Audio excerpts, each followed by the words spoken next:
that seem to split it into a before and after? If so, your relationship has likely experienced what's called an attachment injury or attachment wound. This video is going to discuss what those are and how to start repairing those to improve your relationship. So attachment injuries or attachment wounds can be big events like you or your partner commits infidelity or cheats, or they could be smaller events like you're upset over the death of a loved one and your partner doesn't give you support in the way you would like them to. Or it could be that you expect them to act a certain way and they don't, or they're not totally truthful with you about things like money or things like that. Events like this can be small, but they have a resounding impact. And if the event is big, it can too have a really big impact that will affect and compound over the length of the relationship. What often happens with attachment injuries or attachment wounds is the couple attempts to resolve it, okay? And the offending partner, the one who did the action that wounded the other, thinks it's resolved. But then the partner that was wounded or injured, the offended partner, it's not resolved for them. And other events may trigger or remind them of the first event. So then they keep being upset about it. So they keep bringing it up.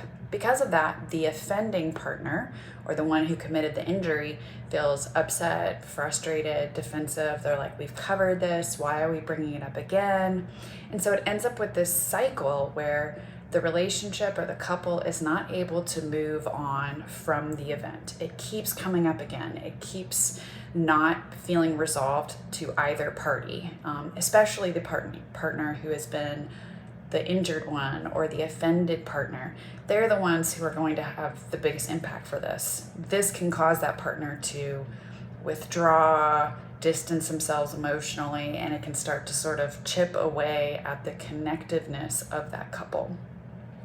So the way to approach this is, the first step is that the offending partner, the one who is likely to get defensive, to feel like the situation is resolved, is to really take a step back.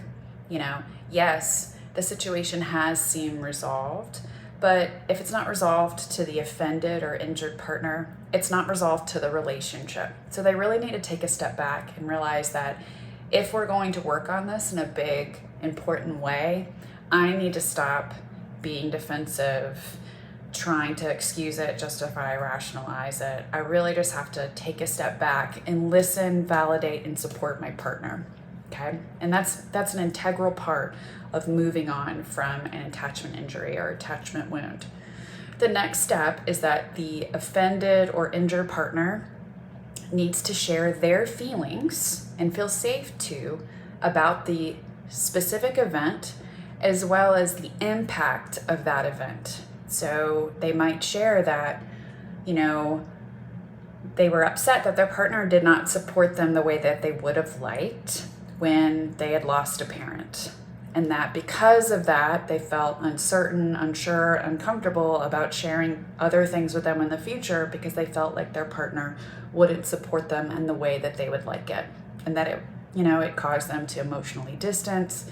So the partner, the offended, injured partner, is sharing not only the impact of the original event, but also the impact ongoing of that event. And both of those things need to be shared because once that event has happened and is unresolved,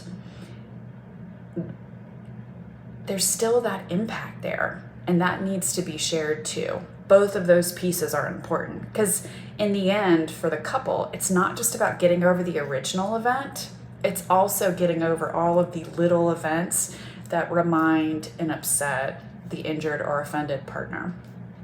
When the injured or offended partner is sharing this with their partner, again, that partner, their job is not to deny, excuse, rationalize, justify. They do need to own their part. Yes, I did that. Yes, I did that. They also, at this point, need to provide support and reassurance to the offended, injured partner. Basically, they need to help that partner feel loved. I did that. I will never do that again. I love you. and to be there for them in that way. That's often what's missing from that piece, is that when the offending or injuring partner gets defensive, excuses, rationalize, justify, they're not being that supportive figure for the offended or injured partner. They're usually being combative, they're upset, they're like, I don't want to talk about this anymore. They get so defensive.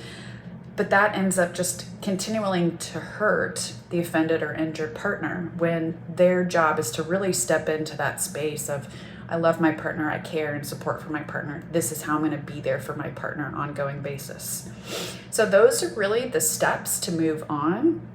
Often couples need third-party help to get to this place, but couples can learn to do this on their own. It is all about, can you both show up and can you both step into these different roles? For the partner who was injured or offended, it can be very difficult to share the feelings of the impact and the ongoing impact, because we tend to shame ourselves, we tend to minimize, we tend to tell ourselves, oh, I shouldn't be feeling this anymore, it happened forever ago, blah, blah, blah. So it's hard to step in that space of, I'm going to be vulnerable and I'm going to share with my partner that this stuff really is ongoing. And to feel safe that when they do that, that their partner isn't going to attack, justify, defend, rationalize, blah, blah, blah, that they're going to just hear it, own their part. And that's another tough bit. How do you own your part when you did something that was upsetting for your partner, even if that wasn't your intention? Okay, it's important and hard. And the offending partner, their job again is to be open to hearing stuff that's not necessarily going to feel good about themselves. We never want to feel that we hurt our partner in dramatic ways, but that's part of how the relationship heals, is that we hear that, we give space for that, and then we show up for our partner and show that we're different today, that we're safe to share those things with safe for our partner to share those things with us. Many couples, again, as I said, need third-party help to navigate this space. Often these are really hot button issues, but it's always important to see that both experiences are valid. Okay, but just because both experiences are valid, both the offending and the offended partner's experiences are valid, doesn't mean one is a better or more valid experience than the other. It just means that they're both valid. So for example, the offending partner is like, we've resolved this, we've talked about it, I've owned it, I don't want to keep talking about it. That's a valid experience. Same is true for the offended partner. They're like, yes, we talked about it, but I was reminded, it still kept coming up for me, I'm still upset about it. And that's also a valid experience. But the only way to truly move past that is to really own and shape and have it in a very safe space. And it's possible for couples to navigate this, and it's important, because if we let attachment injuries or wounds fester, that does start to put a wedge between the partner, between the couple, where they're not sharing, they're not feeling comfortable asking their partner for support. They're not getting that emotional intimacy that they need to encourage the long-term success of that relationship. So attachment wounds or injuries, they may seem small, but they can have such an impact over years, months, however long, that it is important to try to first flesh out the original event and then the ongoing effects of that event, how it made you feel differently about your relationship, about your partner, and how you can both work together to navigate that in the future. If you have any questions about attachment injuries or wounds and you don't feel like I covered in this video, please comment below. And then as always, please like and subscribe.